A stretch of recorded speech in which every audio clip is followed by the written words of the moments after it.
Tinatakot nila ang mga gustong magsalita. Tinatakot nila ang mga gustong lumaban. Kinakasuhan nila yung mga lumalaban para sa taong bayan, pero yung mga dapat kasuhan, kinakalong nila.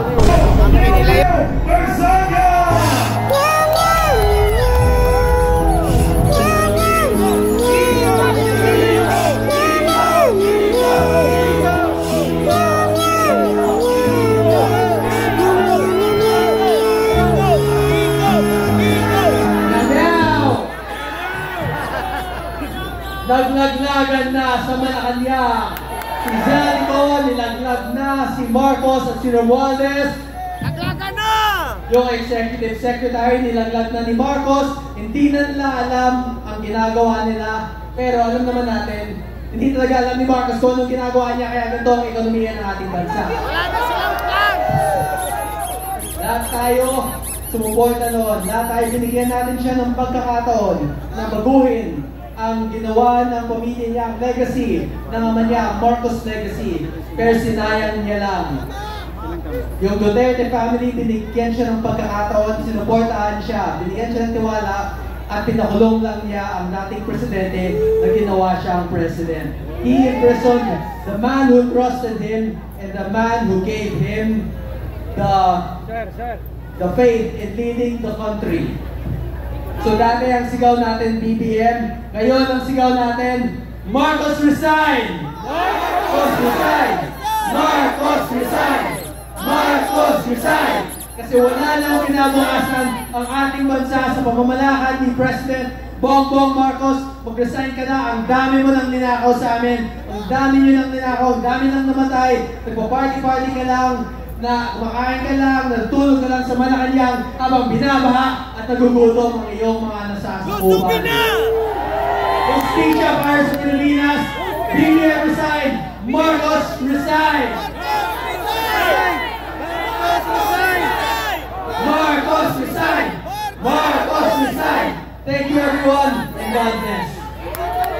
Ladies and gentlemen, Congressman Kiko Meow Barzaga! Ngayon mga kaibigan, para magpatuloy sa ating speech, tatawag tayo ng isang naghalanggana, isang retired general, walang iba kundi si Sir Retired General Virgilio Garcia. Magandang gabi po sa inyong lahat. Magandang gabi po sa inyong lahat. Okay pa ba kayo dyan? Okay na! O sige, tignan natin kung okay pa kayo. Mabuhay ang Pilipino!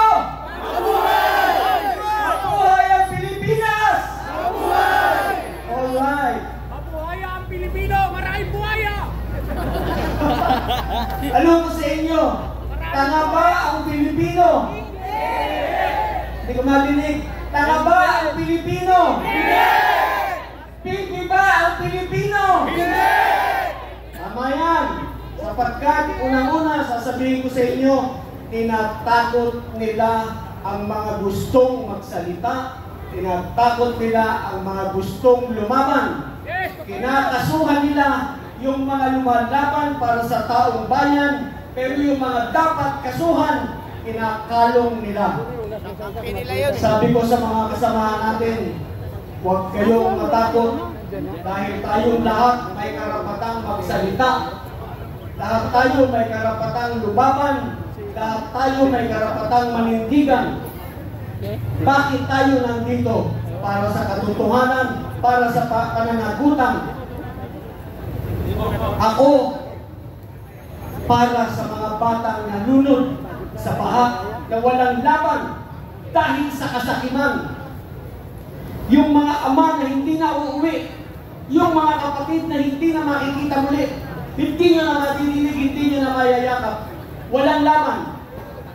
Nandito ako para sa kanila, para ipaglaban sila katulad din lang ninyo. Pinapatahimik tayo. Niloloko tayo. Balikan natin yung sinabi ni Kong Mike tungkol kay Gutesa.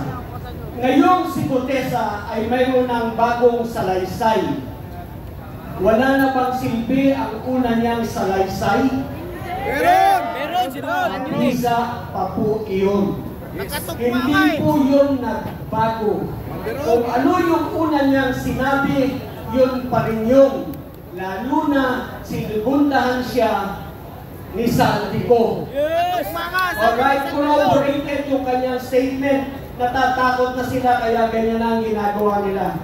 Ngayon, kaya sila dribble ng dribble para magawa nila yung pagtatakip na gusto nilang gawin. Bakit dribble? Merong pagdinig sa Senado, merong pagdinig sa ICI.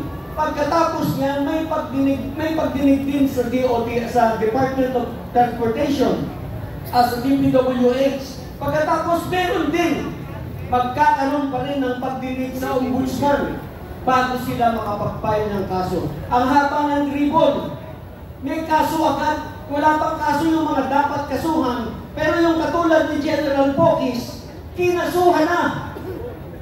Inciting to sedition daw, hindi kami magkakamali na maggawa niyan sapagkat kami sa United People's Initiative ang pinaglalaban namin ay ang paggalang sa saligang batas, ang pagsunod sa saligang batas at pagtatanggol sa saligang batas. Kaya hindi kami magkakamali na tawagin kayo at hikayatin kayo na tayo ay mag-overthrow ng gobyernong ito. Pwede natin sabihin, Marcos, Resign! Marcos, Resign! Marcos, Resign! yan, pwede natin sabihin yan, pero hindi natin pwedeng sabihin, tara sa Malacanang, gibain natin yung bakod at pasukin natin yung loob. Yun, inciting. Pero hindi natin gagawin yun. Mag-resign siya dahil yun ang gusto ng taong bayan. Yung sinabi ni Saldico, wala raw visa. Kasi hindi sinumpaan, madali naman sumpaan. Pero ang importante, nagsalaysay na siya, nagsabi na siya kung sino-sino ang mga involved sa malakihang nakawan na ito. Madaling sumpaan. At nagtutugma yung kanilang mga salita. Huwag po kayong maniniwala na walang visa ang sasabihin ni Saldico dahil hindi sinumpaan, dahil wala dito kahit saan lupalot nandun. Nagsalaysay na po siya at sa lupalot niya naman kukunin yung mga data na nilahad niya sa atin kung hindi yun ang katotohanan. Meron pa siyang documents na pinakita. Siguro 19 or 20 pages yung kanyang attachment na pinakita. Ito ang katibayan ng lahat. Yan. At huwag po kayong mag-alala. Darating at darating ang araw, maglalahad pa po kami sa inyo ng mga susunod na mga testigo na magsasabi, magsisiwalat ng katotohanan sapagkat ang gusto natin, ang kinabukasan ng ating mga anak, ng ating mga apo. Kaya tayo po manatiling gising, manatiling pukaw ang damdamin. Huwag po tayong mawawala ng pag-asa. Huwag tayong susuko. Tuloy-tuloy lamang po ang laban para sa pananagutan. Magandang gabi po! Maraming salamat, syempre. Retired General Virgilio Garcia. Sino ang mga